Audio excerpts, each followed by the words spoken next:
Welcome to Sarah Wood's Tale, where stories comes alive. Please do well to hit that subscription button and turn on your notification bell for subsequent stories. The Adideo mansion stood tall in the heart of Abuja, a symbol of wealth and power. Inside, polished marble floors reflected the gold chandelier lights, and the smell of imported air freshener floated in the air. Felix Adideo was not just a businessman, he was a name people whispered with respect. Tall, handsome, always in a crisp suit, he was the kind of man many women desired. But behind his strong appearance was a man full of secrets. One of those secrets was Isabella. She was just a housemaid, a simple, young woman from a small village who came to the city hoping for a better life. Isabella was gentle, kind, and hardworking. She never raised her voice, never complained. But she had caught Felix's eye. Late one night, as Isabella was cleaning the guest room, Felix walked in. He didn't knock. "You're still up?" he asked, leaning against the doorframe. "Yes, sir. I just want to finish cleaning this room before I sleep," Isabella replied politely. Felix walked closer, his eyes lingering on her. "You work too hard, Isabella. You deserve to be treated well." She smiled nervously. "Thank you, sir." He reached out and touched her cheek. "Call me Felix when we're alone." At first, Isabella was confused, then shy. But day after day, he came to her, whispered soft words, and promised things he never meant. And one day, he crossed the line. Isabella tried to fight it at first, but she had no one, no family around, no support. Eventually, she gave in, believing that maybe he truly cared for her. But everything changed the moment she told him she was pregnant. "What did you say?" Felix asked sharply, putting down his glass of wine. I missed my period, sir. I did a test. I'm pregnant." Isabella's voice trembled. Felix stood up, his face cold. "And what does that have to do with me?" Isabella's eyes widened. "Felix, you know it's yours. I haven't been with anyone else." He laughed bitterly. "You think I'll fall for that? You're just a maid. How do I know you didn't sleep with someone else in this house?" "I would never," Isabella tried to explain, but the door opened suddenly. It was Vanessa, Felix's fiancée. She had overheard everything. "Aha! I knew it." Vanessa screamed. "This little village girl has been sleeping with my man. Vanessa, please." Isabella begged. "I didn't mean for any of this to happen. Get out." Vanessa roared. "You're nothing but trash. You used your body to trap him, didn't you? Trying to tie yourself to wealth." Felix didn't defend Isabella. He didn't even look at her. "Pack your things and leave," he said coldly. Isabella's heart broke into pieces. "But I have nowhere to go." Felix turned away. "Not my problem." That night, Isabella was thrown out of the mansion. No money. No phone. No clothes, just a small bag and a growing life inside her. She walked down the street with tears streaming down her face, holding her stomach protectively. "I won't cry anymore," she whispered to her unborn child. "I will survive. For you." The city of Abuja was bright, but for Isabella, it felt cold and empty. She wandered the streets, her feet aching, her clothes soaked in sweat and tears. People passed her by, too busy to care. Some looked at her with pity, others with disgust. She tried to rest on a bench near a bus stop. Her stomach growled, she hadn't eaten since morning. "God, please help me," she prayed softly. Just then, a car pulled up to the roadside. A man in a brown uniform stepped out. He looked around 40, tall with kind eyes. He had seen her sitting there for a while. "Madam, are you okay?" he asked gently. She looked up. I have nowhere to go." He looked concerned. "What happened?" "I was thrown out. I worked as a maid. I'm pregnant. I don't know what to do." The man sighed. "People are heartless these days." He paused, then added, "My name is Richard. I'm a driver. I can't do much, but I know a woman who helps people in trouble. Maybe she can help you." Isabella hesitated. She had trusted someone before and it led to pain. But she had no choice now. "Okay," she whispered. Richard opened the door for her. "Don't worry. I won't hurt you." Let's get you some food first. They stopped at a small roadside restaurant. Richard bought her rice and beans with a bottle of water. Eat slowly, he said kindly. You need strength for the baby. Tears filled Isabella's eyes again, not from pain, but from gratitude. Thank you, she said with a shaky voice. You're the first kind person I've met in days. You're welcome. The world still has some good people left, he smiled. After she finished eating, they drove to a quiet area where an old woman named Mama Grace lived. She ran a small shelter for women in need. Mama Grace, Richard called out. I brought someone who needs help. Mama Grace stepped out of the house, her grey hair tied neatly, her face lined with age but full of warmth. Come in, my daughter, she said, holding Isabella's hand. You'll be safe here. Inside the house were 3 other young women, each with a story of pain. Isabella joined them, grateful for a roof over her head. That night, she lay on a thin mattress, staring at the ceiling. She gently touched her stomach. I will not let your father's rejection define us. I will raise you with love, my son. Weeks passed. Isabella began helping Mama Grace with chores. She cleaned, cooked, and cared for the others. Slowly, her smile returned. One morning, as she washed clothes by the back of the house, a sharp pain shot through her belly. Ah, she cried out, holding her stomach. The others rushed to her side. Mama Grace quickly called Richard, who took Isabella to the nearby government hospital. In the delivery room, Isabella screamed in pain, sweat pouring down her face. You can do it, the nurse encouraged. One more push. After hours of labor, a loud cry filled the room. It's a boy, the nurse announced. Isabella held her son for the first time, tears streaming down her cheeks. Emmanuel, she whispered. God is with us. That's your name. Emmanuel. She kissed his forehead. In that moment, all her pain faded. Felix's betrayal. Vanessa's insults. The cold streets. None of it mattered anymore. All that mattered was the little boy in her arms. I promise you, Emmanuel. I will make you proud.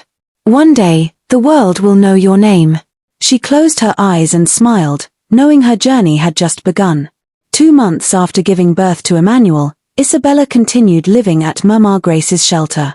She worked tirelessly, sweeping, cooking, helping with other women, and caring for her newborn son.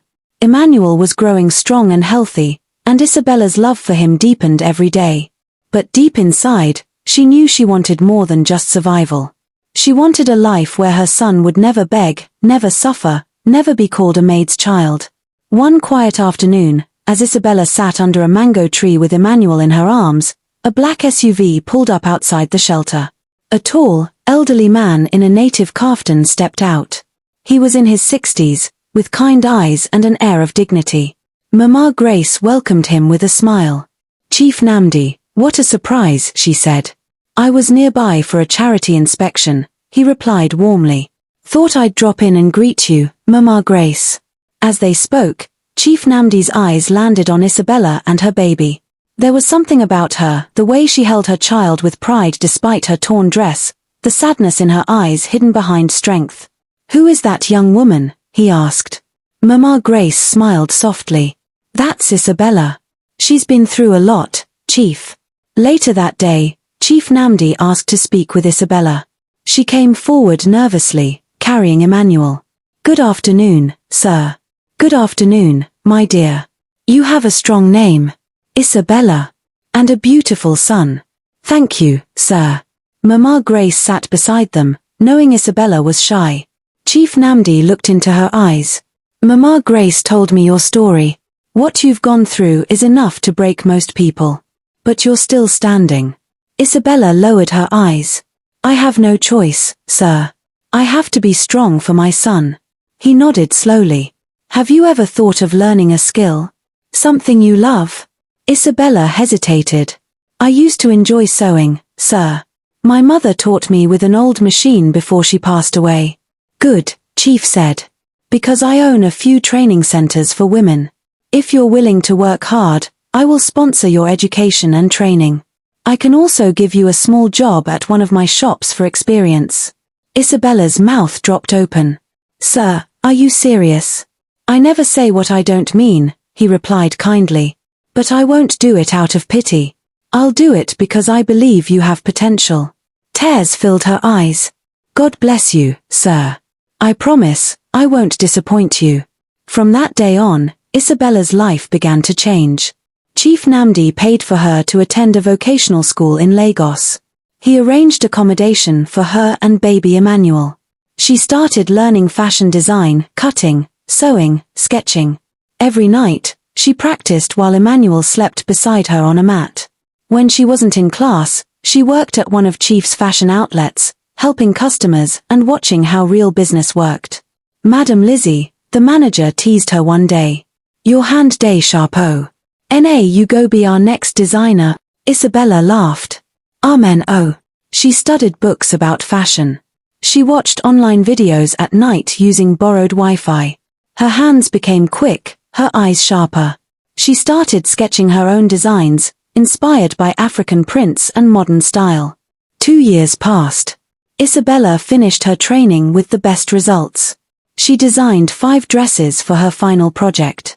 When the judges saw her work, they clapped. Who is this girl? One asked. She has the eyes of a Paris designer. Chief Namdi attended the graduation. When he saw Isabella's work, he smiled proudly. I told you, he said to a friend. This one will go far. After the ceremony, he called Isabella aside. I think it's time we stop calling you a trainee, he said. You're ready to start your own label. Isabella gasped. Sir, I'll help you open a small boutique. But this time, it will be in your name. She hugged him with tears in her eyes. You changed my life, Chief. Thank you. No, my dear, he said with a warm smile. You changed it yourself. I only gave you a door, you were the one who walked through it. 4 years later, the name Bellux was known across Nigeria. It started as a small boutique with 6 mannequins and a few local customers. But Isabella's unique touch, blending bold Ankara fabrics with modern elegance, quickly caught attention. One day, a celebrity actress wore one of her gowns to an award show. Who designed your dress? The press asked. She replied with a smile, Bellux. She's the future of African fashion. Orders started pouring in. Isabella hired 2 assistants, then 4. Her shop expanded. She opened branches in Lagos and Accra. Fashion magazines began calling her the new queen of African couture. But she never forgot her roots. At night, she still held Emmanuel close and prayed. God, thank you for everything. Please help me raise this boy well. Emmanuel grew up into a smart, curious child. At 8 years old, he spoke clearly and confidently.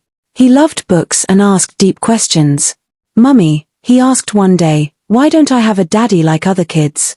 Isabella sighed and gently brushed his hair. You have me, my love. That's more than enough. But, where is he? Emmanuel asked again. She looked into his innocent eyes. He made a mistake and left. But you are not a mistake. You are the best thing that ever happened to me. He smiled and hugged her.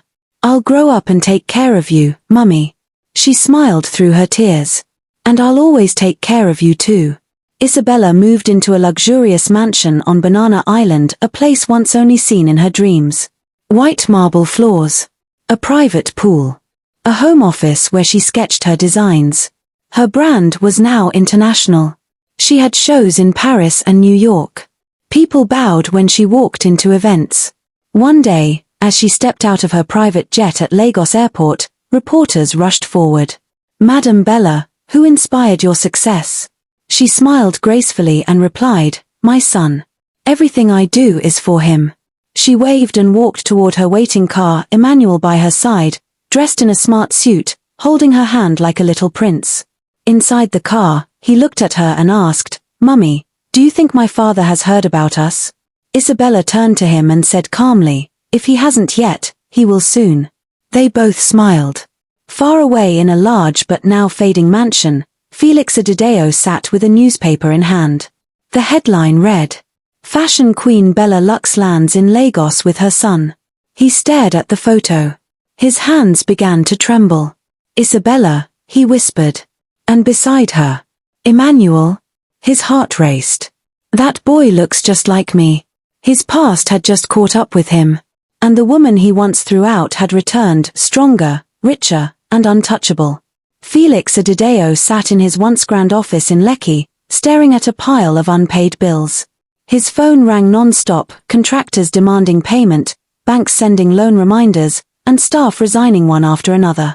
He looked out the window, his hands trembling. "Sir," his secretary peeped in. "The client from Abuja just cancelled the deal." Felix slammed the table. "What? Again?" She nodded quietly and walked out. Felix buried his face in his palms. His business empire, once one of the biggest in Lagos, was falling apart. It all started slowly. A few failed contracts. A lawsuit here. A bad investment there. But the biggest blow came from someone he never expected, Vanessa, his wife. Vanessa had grown greedy and proud. She made decisions behind his back, borrowed money from dangerous people, and misused company funds for lavish parties and shopping sprees in Dubai. One evening, Felix returned home earlier than usual. He found Vanessa on a video call, laughing with a strange man. "Who is that?" he asked, standing at the door. Vanessa didn't flinch. "Mind your business, Felix." "My business? This is my house." "Well, maybe if you were still the man I married, I wouldn't have to talk to someone else," she snapped. Felix's face turned red.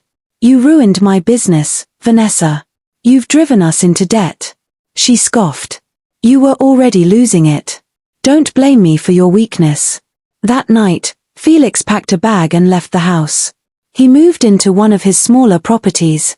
Alone, broken, and ashamed. The worst part wasn't the money, it was the silence. No one respected him anymore. Friends avoided him. Even employees whispered behind his back. One afternoon, his mother came to visit. She was a gentle, elderly woman named Mama Esther. "My son," she said as she served him food, "you need to humble yourself." Felix looked away. "Mama, everything is falling apart. I don't even know where to start again." "You need to look inward," she said softly. "You pushed away good people. You were proud. You hurt that poor girl, Isabella. Do you think God forgets tears?" Felix sighed. "Mama, that was a long time ago. But God remembers. And so does life. You had a child with her, didn't you?" He looked down, guilt covering his face. "I think it's time you make things right," Mama Esther said. "But I don't even know where she is anymore." Mama Esther held his hand gently. "Life has a way of bringing people back together. When it happens, don't be too proud to ask for forgiveness." Felix nodded slowly, feeling the full weight of her words. He looked at his reflection in the mirror that night, not as the powerful businessman he once was, but as a broken man facing the result of his own actions. Weeks later, Lagos buzzed with excitement. A national award ceremony was being held to honor Nigerians making an impact around the world. Celebrities, politicians, and top business people were invited. Among the honorees was a powerful name, Madame Bella, founder of Bellux. She was being awarded for excellence in fashion and women empowerment. Felix received a formal invitation too.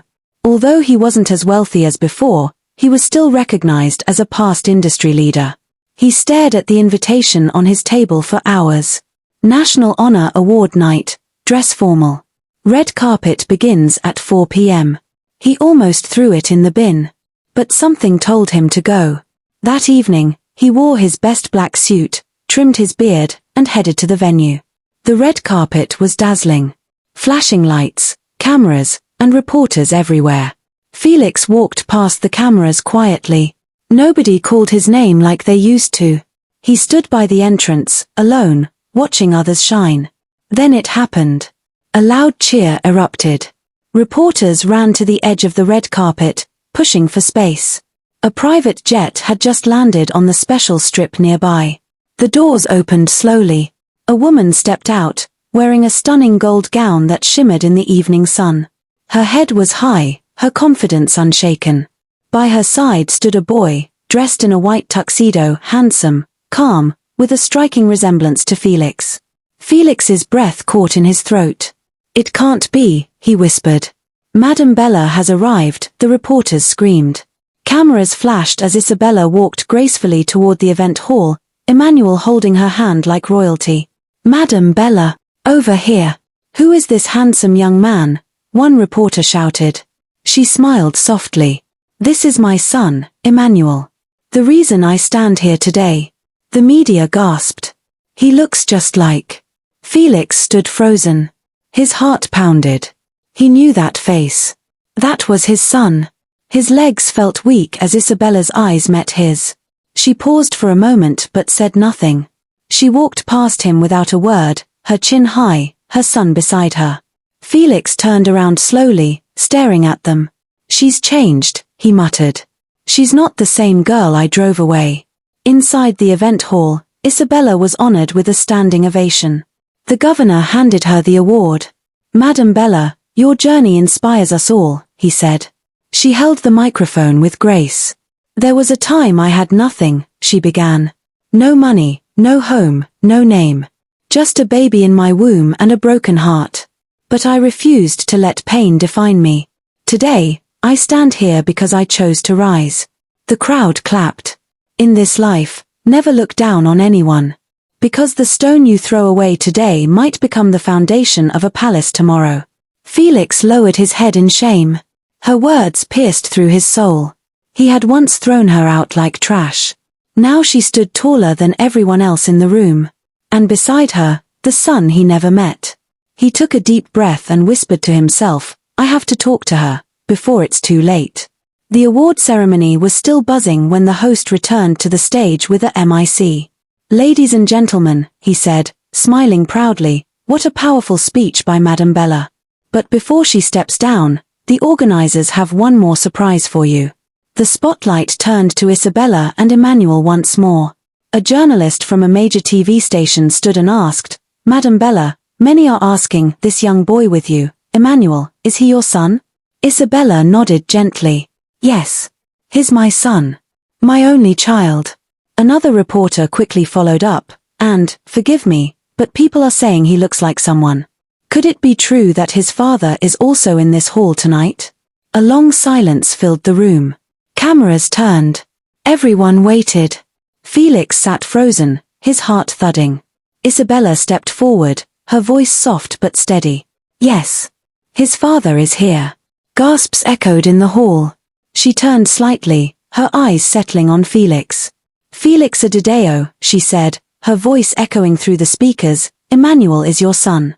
A wave of whispers spread like wildfire across the crowd. Some mouths dropped open. Others covered their faces. Felix slowly stood, eyes wide, guilt pouring from his face. He took hesitant steps toward the stage. Isabella, he said softly, I didn't know. Please. Emmanuel stepped in front of his mother and looked up at Felix. His eyes were calm, but serious. Excuse me, mister, he said clearly, you're standing too close to my mom. Felix stopped in his tracks. He bent down slightly, voice shaking. Emmanuel, I'm your father. Emmanuel shook his head. No. I don't know you. You're not my dad. A heavy silence filled the room. Cameras clicked quietly. Isabella gently placed her hand on Emmanuel's shoulder. She leaned down and whispered, It's okay, baby. She stood straight, facing the crowd. I never told the world this story, she began, voice trembling slightly, but tonight, I will. Because I want young girls out there to know they can rise from anything. She took a deep breath and continued. Years ago, I worked as a maid in Mr. Felix's house. I was young. Naive. I made a mistake. I fell in love with him. And when I became pregnant, I thought he would do the right thing. Her eyes welled up with tears. But instead, he denied me. Called me names. Said I was lying. And with his wife's help, he threw me out. I left his house with nothing, no clothes, no money, not even shoes. Just tears, and the life of this little boy inside me. Women in the audience started crying. Some men bowed their heads. I begged. I pleaded. But they mocked me. Still, I survived. I worked hard. I cried many nights. But I raised my son with love, with hope, and with God. The audience clapped softly, tears in many eyes. Felix couldn't speak. He stared at the ground, his face pale. And now, Isabella said firmly, I stand here not to shame anyone, but to speak truth. Because truth is powerful. And sometimes, it's the only thing we have left. She took Emmanuel's hand. Come, sweetheart. Let's go. They left the stage to a standing ovation. Felix watched them go, eyes filled with regret and pain. That night, Felix sat in his car for hours. He didn't drive. He didn't speak. He just stared at the steering wheel, shaking. When he finally reached home, now a small rented apartment, he collapsed into his couch, holding his head. The image of Emmanuel calling him Mr. played over and over in his mind. Tears filled his eyes. The next morning, he couldn't eat. Couldn't sleep. His heart was heavy like a stone. He drove to his mother's house in Cerulean and knocked gently. Mama Esther opened the door and immediately knew something was wrong. Felix, she said, surprised. You didn't even call. Mama, he whispered, and before he could say more, he fell into her arms, crying like a child. Oh my God, she said, hugging him tightly. What happened? They sat down in the small living room. Mama Esther brought him water. He wiped his eyes. It's Isabella. And the boy. He's my son. I know, she said quietly. Felix looked up. What? I always knew, she replied. A mother knows when her son is lying. I knew the day she came crying to this house, pregnant and alone. You saw her. I did. She came looking for help. But your pride had already chased her away. I wanted to help, but she had already left the city by the time I found out where she went. Felix put his head in his hands. Mama, I was a monster, he said. I destroyed her life. No, my son, she said softly. You tried to. But God lifted her. Felix looked at his mother with red eyes. I want to ask for forgiveness. I need to. Mama Esther nodded. Then do it. But don't go with pride. Go as a man who is truly sorry. And don't expect her to open her arms immediately. I don't care how long it takes, he said. I just want my son to know who I am. Mama Esther took his hand. Then go. Do what's right. Even if it breaks your heart. Later that week, Isabella was in her new showroom in Victoria Island, reviewing designs with her assistant when a knock came. The assistant opened the door. Felix stood outside, holding a bouquet of flowers. Please, he said quietly. I need just 5 minutes. Isabella looked up, expression unreadable. It's okay, chica, she told her assistant. Let him in. Felix entered slowly. Thank you, he said, placing the flowers on a table. I know I don't deserve your time. But I came to say. I'm sorry. Isabella folded her arms. Sorry. After all these years. I know words are cheap, he said, but my heart is heavy. I saw Emmanuel's face, and I felt shame like I've never known. You think 5 minutes of guilt can fix what you broke? She asked calmly. No, he said. But I want to try. I want to be a part of his life. If you let me. Isabella sighed deeply. Let me tell you something, Felix. I cried for years. I begged God for help. And when help came, it didn't come from you. It came from strangers. Kind people. I didn't raise my son in hate, but I did raise him to know truth. Felix looked away, ashamed. I'm not asking you to take me back, he said. I know that door is closed. But I want to know my son. Isabella looked him in the eyes. He's not ready. And I won't force him. You have to earn his trust. I will, Felix said. Anything it takes. Isabella nodded once. We'll see. But don't you dare hurt him again. I won't, he said. As Felix turned to leave, Emmanuel walked into the room, holding a sketchpad. He stopped when he saw Felix. They looked at each other again. Felix smiled gently. Hi again, Emmanuel. The boy stared for a moment, then looked at his mom. Isabella knelt beside him and whispered, That's your father.